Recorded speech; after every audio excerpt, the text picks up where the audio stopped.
Angle. A figure which is formed by two rays with same starting point is called an angle. तो एक ऐसा figure जो कि दो रेज से मिलकर बनता है. रेज हमने पिछले वीडियो में पढ़ा था कि जिसका एक स्टार्टिंग पॉइंट तो होता है लेकिन कोई एंड पॉइंट नहीं होता. तो ये जो एरो है इन दोनों में, इसका मतलब ये है कि ये आगे तक एक्सटेंड हो सकती है, लेकिन यहाँ पर इनका स्टार्टिंग पॉइंट है. ये यहाँ से स्टार्ट हो रही है, ये यहाँ से स्टार्ट हो रही है. तो ये दोनों रेज हैं. तो एक ऐसा फिगर जो कि दो रेज से मिलकर बना होता है जिनका एक कॉमन स्टार्टिंग पॉइंट होता है. आप देख रहे हैं कि ये दोनों रेज ही एक ही जगह से स्टार्ट हो रही है, तो ये इनका स्टार्टिंग पॉइंट हो गया. तो ऐसे फिगर को हम कहते हैं angle. Plane and curved surfaces.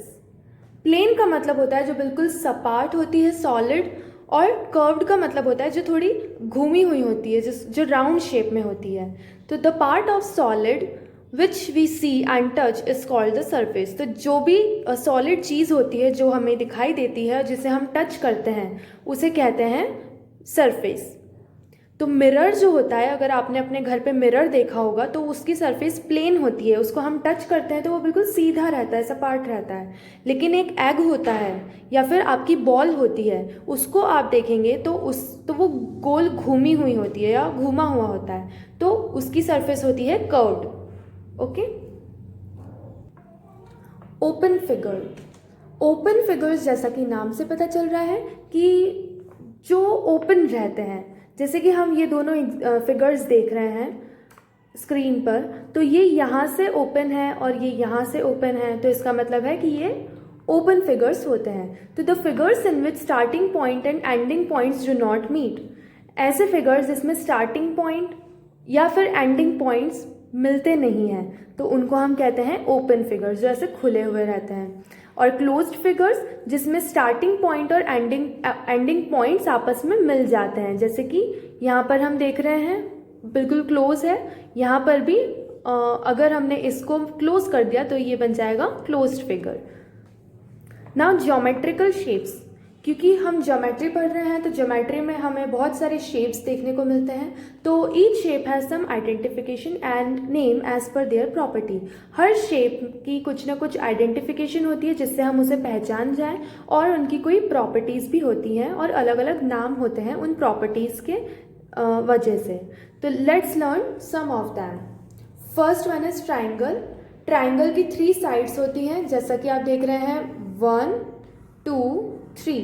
तो A B, B C and C A, ये इसकी 3 साइड्स हो गई. और इसके 3 एंगल्स होते हैं, जैसे ये 1 2 3. तो एंगल ए बी सी, इसके 3 एंगल्स होते हैं. स्क्वायर. स्क्वायर की 4 साइड्स होती हैं, 1 2 3 4. A B, B C, C D and D A.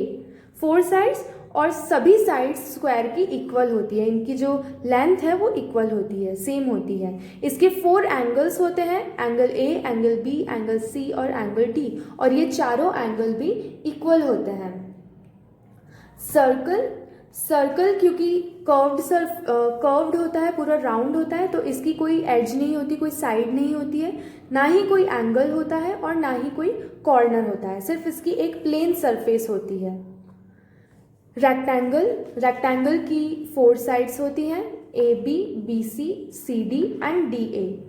और इसके जो ऑपोजिट एंगल्स होते हैं, जैसे कि ए बी और सी डी, ये दोनों साइड्स इक्वल हुई, और बी सी और ए डी, ये दोनों साइड्स इक्वल हुई.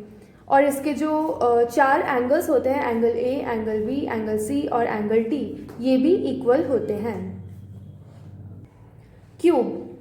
क्यूब जो होता है वो स्क्वायर से ही मिलकर बना होता है. स्क्वायर का ही 3 डायमेंशन शेप होता है. जब हम जैसे हम स्क्वायर को अगर देखते हैं तो हम सिर्फ सामने से देख पा रहे हैं. अगर हम स्क्वायर को ऊपर से, साइड से भी देखते हैं तो वो बन जाता है क्यूब फिगर. तो क्यूब के 6 सर्फेसेस होते हैं, मतलब हम उसकी 6 साइड्स को देख सकते हैं. For example this is a cube. इसकी 6 साइड्स को हम देख सकते हैं, 1, फिर नीचे की 2, साइड की 3 4 5 एंड 6. तो इसकी हम 6 साइड्स को देख सकते हैं. तो इसकी 6 सर्फेसेस होती हैं. 12 एजेस, यानी कि इसकी 12 साइड्स होती हैं, 1 2 3 4, फिर नीचे की 5 6 7 8, और साइड की देखेंगे तो 9, 10, 11 एंड 12। तो इसकी 12 एजेस होती हैं और 8 वर्टाइसेस का मतलब होता है कोने। तो वर्टाइसेस 1, 2, 3, 4 और 5, 6, 7, 8। तो क्यूब की 6 सर्फेसेस, 12 एजेस और 8 वर्टाइसेस होती हैं। तो इसकी जो सारी एजेस होती हैं, सारी साइड्स होती है, वो इक्वल होती है क्योंकि ये स्क्वायर से मिलकर बना होता है और स्क्वायर की सभी साइड्स इक्वल होती है, सभी सर्फेसेस भी इक्वल होती है। और इनको अगर हम किसी भी एंगल से देखेंगे तो हमें स्क्वायर दिखाई देगा। यहाँ से देखेंगे तो भी हम स्क्वायर देखेंगे, यहाँ से देखेंगे तो भी स्क्वायर है। तो सब जगह से ये स्क्वायर से मिलकर बना होता है। जैसे स्क्वायर से क्यूब बनता है वैसे ही रेक्टेंगल से क्यूबॉइड बनता है। तो क्यूबॉइड के भी 6 फेसेस होते हैं, 1, 2, 3, 4, 5 एंड 6 फेसेस होते हैं, 12 एजेस। तो 1, 2, 3, 4, 5, 6, 7, 8 एंड 9, 10, 11, 12। तो 12 एजेस और 8 वर्टाइसेस, 8 कोने, 1, 2, 3, 4, 5, 6, 7, 8। तो इसके 6 फेसेस, 12 एजेस और 8 वर्टाइसेस होते हैं। नाउ सिलेंडर की 2 एजेस होती हैं, एक भी कॉर्नर नहीं होता और 2 plane surfaces and 1 curve surface. जैसा कि आप देख रहे हैं कि यहाँ पर 1 और ये 2 ये प्लेन सर्फेसेस हैं और ये कर्व्ड सरफेस है, गोल घूमी हुई है सरफेस।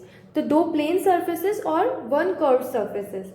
यहाँ पर हम देख रहे हैं कि यहाँ पर इसकी 2 एजेस हमको दिखाई दे रही हैं और इसका एक भी कॉर्नर नहीं होता, एक भी कोना नहीं होता है।